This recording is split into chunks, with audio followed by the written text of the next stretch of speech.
club with a family warmth about it, from the day these crossed hammers were born with the club in the summer of 1895 as Thames Ironworks. Hence the cry we hear so often these days, "Come on, you irons." Well, their first home was at the Hermit Road ground in Canning Town. The club formed when the Ironworks Gazette informed its readers that a Mr. T.H. Taylor, working in the shipbuilding department, had undertaken to get up a football club for next winter. What we have today all stemmed from that. The owner of the Ironworks, Arnold Francis Hills, offered the new club his support, and they were off and running. His portrait hangs in the boardroom at Upton Park to this very day.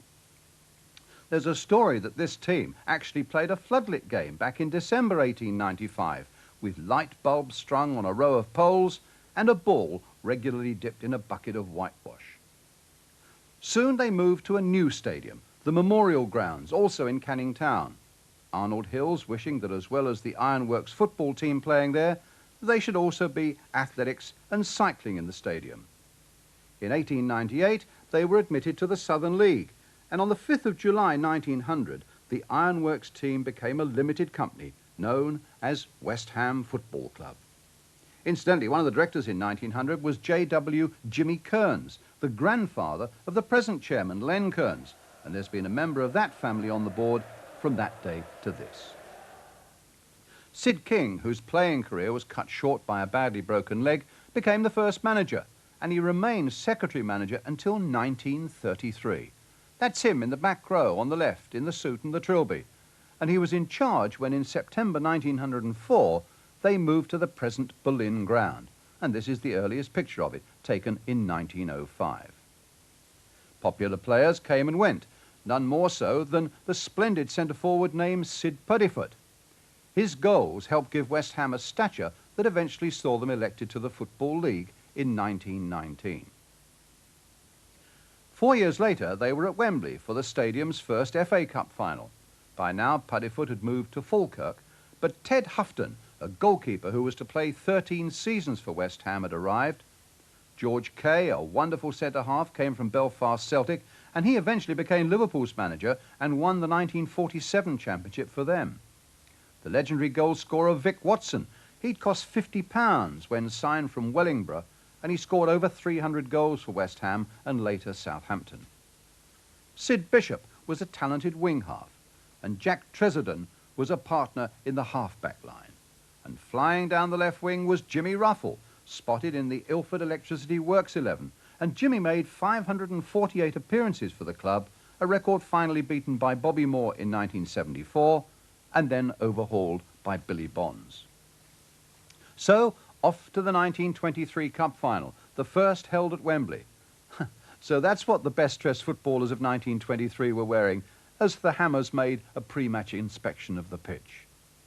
But West Ham looked more relaxed when at last they got into their working clothes. A lovely old team picture this, and how that final against Bolton Wanderers caught the public's imagination. Vast crowds, it became known, of course, as the White Horse Final.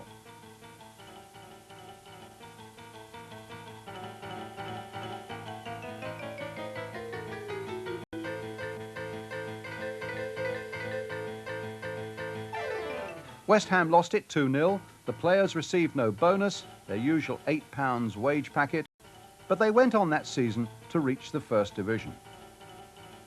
And it was about now that the famous Bubbles song, West Ham's anthem, was heard. It's said to be aimed at a West Ham youngster called Murray, who had curly hair that looked like a sea of bubbles. In 1932, Charlie Painter took over as team manager, but he couldn't prevent West Ham being relegated that season. Even so, the newsreel cameras came down to West Ham to see Charlie and his men. Through the 1930s, the fans still had their favourites in this great family club. Joe Cockcroft made 263 appearances. Charlie Bicknell, 149. John Morton, 275. Dick Walker, 311. And the hugely popular Jim Barrett made an amazing 467 appearances between 1924 and 1939, some servant Big Jim. Ernie Gregory, who arrived as a fresh-faced 16-year-old goalkeeper in 1936, remembers those days, the great players, under manager Charlie Painter. Well, we used to call him Uncle Charlie.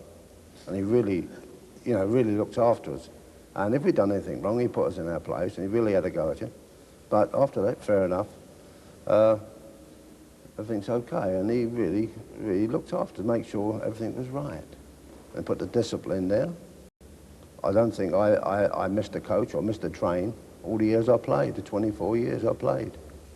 Well, I turned pro 39, and my wages, I'm not sure, I think it was 5 and 4. You couldn't get no more, and that's a 17-year-old boy. £5 a week? £5 a week and £4.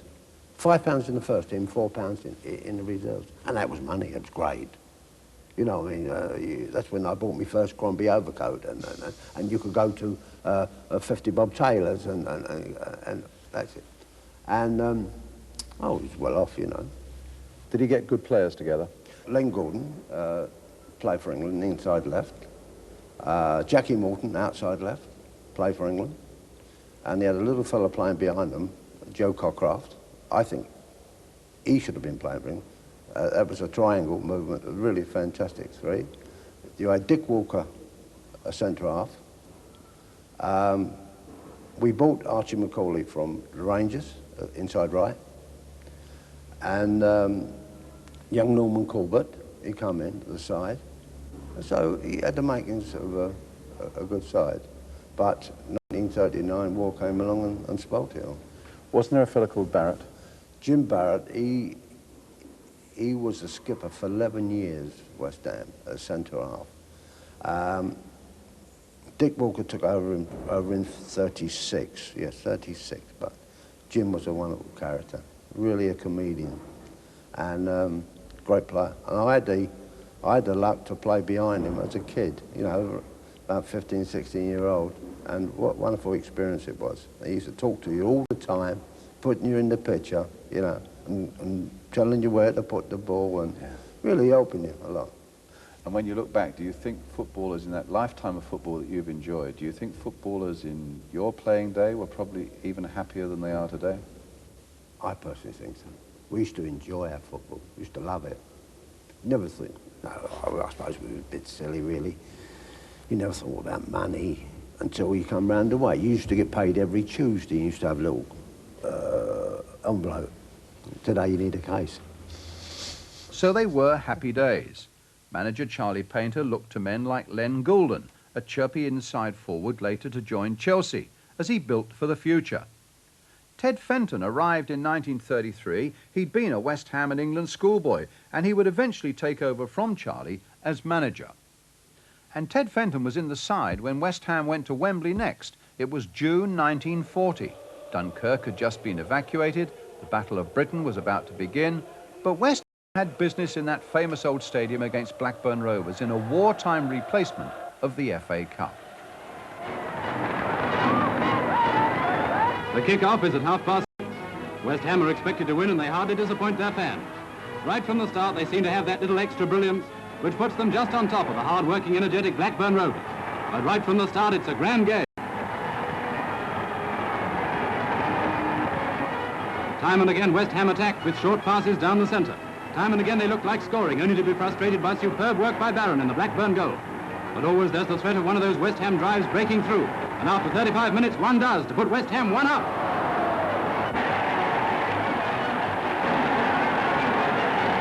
And that's how it stays until half-time, with West Ham leading by 1-0-0.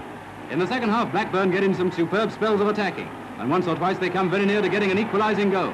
But West Ham hold their advantage. And the first cup final of this war comes to the usual roaring end, with Mr. Alexander presenting the cup to West Ham United.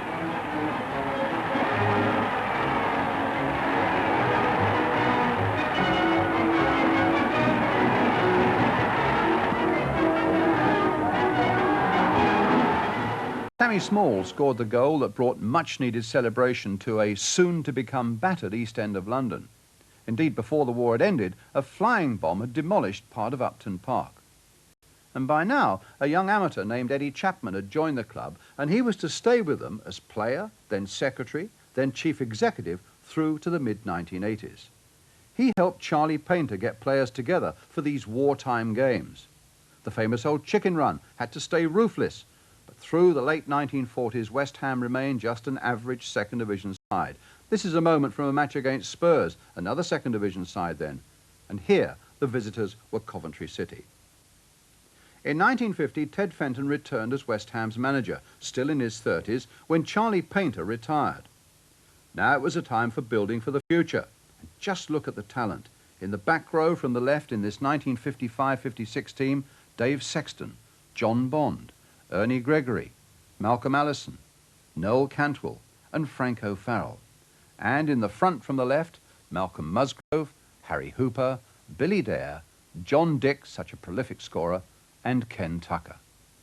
At last things began to move, and in 1956 West Ham were involved in a classic sixth-round FA Cup tie against Tottenham at White Hart Lane. Here's a West Ham attack, and the visitors are awarded a free kick. West Ham still attacking.